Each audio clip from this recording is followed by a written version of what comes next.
দিয়েছে, বাড়ি ছাড়া করেছে, স্ত্রী পুত্র হারা করেছে। ওই সমস্ত সন্ত্রাসী আওয়ামী বাহিনীদের বিএনপির কোন নেতা যদি আশ্রয় প্রশ্রয় দেয়, তার বিরুদ্ধে জাকির হোসেন বাবু সাহেব অবশ্যই ব্যবস্থা নেবেন। অনেক রক্তের পরদ পেরিয়ে আমরা এই পর্যন্ত এসেছি, অনেক সংগ্রাম দিয়ে আমরা এই পর্যন্ত এসেছি। এদেশের মেহনতি নির্যাতিত মানুষের পক্ষে দাঁড়ানোর জন্য মন্ত্রণাবাদ। কিন্তু নিরীহ আওয়ামী লীগ আছে, আমরা চাই না তারাও অতীতের মতো আমাদের দ্বারা নির্যাতিত হোক। কি আমরা চাই? আমরা চাই দুল্লা ইউনিয়নের মানুষ সুখে শান্তিতে থাকুক। আমরা চাই দুল্লা ইউনিয়নের সমস্ত মানুষ নির্বিঘ্নে ব্যবসা বাণিজ্য করুক। আমরা চাই দুল্লা ইউনিয়নে কোন চাঁদাবাজ থাকবে না।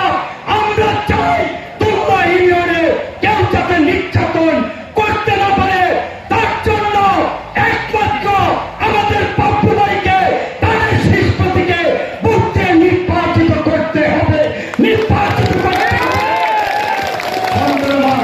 ওনার উপরে আর কোন নেতা নয়, কাজে সাবধান।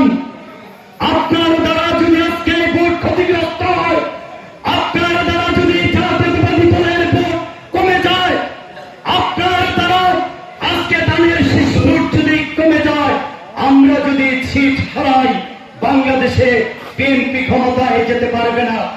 আমরা মুক্ত কথায় 91 সালে বিজয় হয়েছি, দুল্লা ইউনিয়নে বিজয় হয়েছে, 96 সালে মোশাররফ হোসেন বিজয়ী হয়েছে, 2001 সালে মোশাররফ হোসেন বিজয়ী হয়েছে, 2026 সালে জাকির হোসেন বাবু সাহেবকে আমরা বিজয়ী করতে চাই।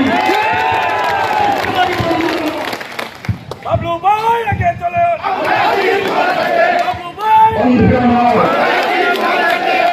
দিকে দিকে নাগিনীরা ফেলিতেছে বিষাক্ত নিঃশ্বাস, শান্তির ললিত বাণী শোনাবে আজ ব্যর্থ পরিহাস। আজকে নির্বাচন হলে বিএনপি ক্ষমতায় যাবে, নির্বাচন হলে বাবলু সাহেব এমপি হবে, নির্বাচন হলে তারেক রহমান এদেশে আসবে। ষড়যন্ত্রকারীরা যারা পরাজিত জানে, পরাজিত হবে, তারা নির্বাচন চায় না, তারা ষড়যন্ত্র করছে। তাদের মুখোশ উন্মোচন হয়ে গিয়েছে। আজকে ভারত প্রতিবারে এই জাতীয়তাবাদী শক্তির বিরুদ্ধে, আজকে ভারত আমাদের এই মুসলমানদের নির্যাতন করেছে।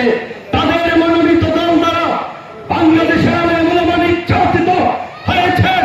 বাংলাদেশের মাদ্রাসা শিক্ষা বন্ধ করে দেওয়ার চেষ্টা করছে। সেই ভারত ওই পরাজিত একটি দল, যারা বাংলাদেশে কোনদিন ক্ষমতায় আসতে পারে নাই, পরগাছার মতো বিভিন্ন দলের সাথে কাপ্পি মেরে থেকে বারবার বিশ্বাসঘাতকতা করছে। ওই দলটি আজকে ষড়যন্ত্র করছে। পিয়ারের মাধ্যমে একবার ষড়যন্ত্র করে, আরেকবার ষড়যন্ত্র করে আজকে জুলাই সনদ বাস্তবায়ন করতে হবে। তারা ভোট চায় না, নির্বাচন চায় না, জানে তারা বাংলার মাটিতে পরাজিত হবে। আমি আপনাদের কাছে আহ্বান জানাই, যত ষড়যন্ত্র হোক, যত ষড়যন্ত্র করেন, বাংলার মানুষ রুখে দাঁড়াবে আপনাদের বিরুদ্ধে। বিগত দিনে আওয়ামী লীগের বিরুদ্ধে যেভাবে রুখে দাঁড়িয়েছিল, আপনারা প্রস্তুত আছেন? তাই আহ্বান জানাই, আসুন সবাই মিলে কাঁধে কাঁধ মিলে আমার বোকামি রক্ষা করি, আমার পাশের বাড়ির ভোট ধানের শীষের পক্ষে সংগ্রহ করি। আমার পরিবার মা বোনদের ভোট আপনারা বলে ধানের শীষের পক্ষে দেওয়াবেন। এই উদাত্ত আহ্বান রেখে যে মানুষটি দীর্ঘ পরিশ্রম করে আপনাদের পাশে থেকেছেন, 26 সালের নির্বাচনে ধানের শীষ পাতাকে বিজয়ী করে আমরা ঘরে ফিরে যেতে চাই।